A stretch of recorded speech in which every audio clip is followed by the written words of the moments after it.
ازيكم يا جماعة عاملين ايه؟ في ناس كتير دلوقتي بتتجه للعربيات المستعملة، وخصوصا بعد الأسعار المبالغ فيها اللي بقى فيها سوق العربيات الزيرو. فأي حد كان بيحوش فلوس أو داخل جمعية أو راكن قرشين على جنب عشان خاطر يجيب بيهم عربية، تقريبا المبلغ اللي معاه دلوقتي تقريبا يعتبر نص قيمة العربية اللي موجودة، إن ما كانش تلت قيمة العربية الزيرو اللي كان بيفكر فيها. يعني مثلا السوزوكي ديزاير اللي كانت ب 198 ألف جنيه دلوقتي ممكن تجيبها ب 540 ألف جنيه. وسوزوكي اسبريسو العربية 3 سلندر الصغيرة اللي كانت بتعمل 145 ألف جنيه دلوقتي ممكن تجيبها ب 360 ألف جنيه. فناس كتيرة بسبب الموضوع ده بدأت تتجه للعربيات المستعملة. بس للأسف عربيات كتير من الموجودة في السوق المصري دلوقتي قطع غيارها بقت نادرة جدا، وده اللي هوضحه لكم في الفيديو ده، وهقول لكم ايه الأسباب وايه العربيات اللي ممكن تبعدوا عنها. أشوفكم بعد الفاصل.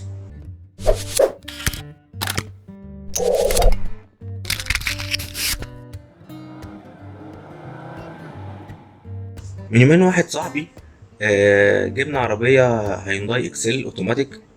كنا جايبينها بتمن كويس، كنا جايبينها تقريبا ب70 ألف جنيه.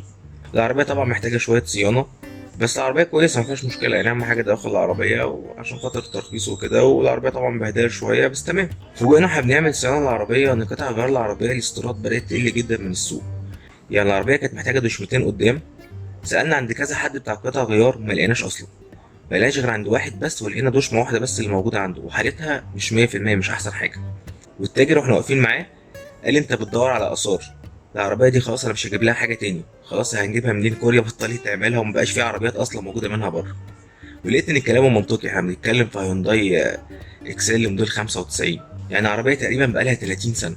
ففي عربيات كتير فعلا موجوده في السوق، لو انت حبيت تجيب لها قطع غيار هتتعب شويه. وخصوصا ان مبادره الاحلال اللي عملتها الحكومه المصريه عشان تستبدل العربيات القديمه بعربيات جديده، خلت ناس كتيره تبدل العربيات بتاعتهم وتدخلها في عربيات زيرو. فاغلب التجار الاستيراد ما بقوش يشتغلوا في العربيات دي. يعني عندك مثلا عربيه زي فيات ريتمو، دي تقريبا مش هتشوفها ماشيه في الشارع، ومش هتلاقي لها قطع غيار اصلا، ولا لو لقيت لها هتقعد توفق وبتاع، وهيبقى الدنيا صعبه جدا معاك. كمان الفئه ال 127، العربيه دي كانت منتشره وكانت موجوده زمان، بس بقالنا كده فتره خلاص ما بقاش ليها قطع غيار. حتى ال 128 خلاص بدات تندر وبدات تقدم ومبقاش تشوفها في الشارع كتير، وده بحكم السوق وبحكم الزمن، وده حاجه طبيعيه مفيش اي مشكله. احنا بس السلع عندنا في مصر سلع عزيزه ومعمره شويه. في عربيات برضه زي مادة 323 القديمة، الهوندا السيفيك ال 82 أو 83. العربيات دي برضه صعب تلاقي لها قطع غيار سواء خارجية أو سواء في العفش استيراد. وأكيد الجديد طبعا هتغلب عشان تجيب مقاس السيورة، هتضطر تفك السير وتجيب مقاس السير على قده بالظبط، أو هتضطر توفق أو تعدل عشان الحاجات دي تقدر تشتغل معاك.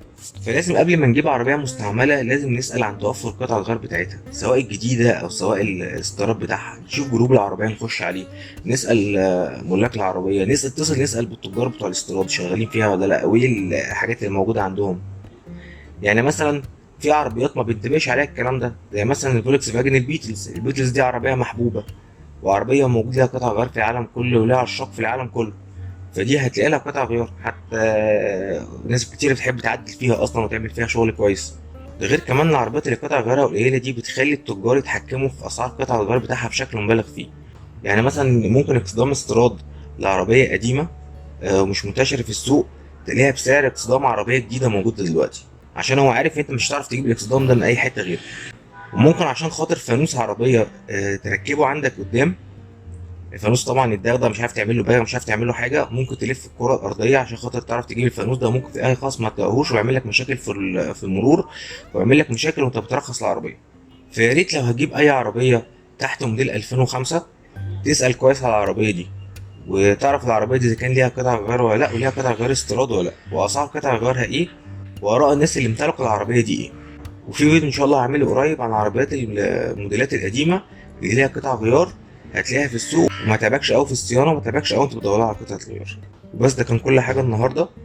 لو عجبك الفيديو انزل دوس لايك واشترك في القناه، وانزل لف لفه بص على الفيديوهات القديمه كده، جايز تلاقي حاجه تعجبك فيهم اتفرج عليها. واشوفكم في فيديو جديد ان شاء الله. كان معاكم مؤمن سيد، سلام.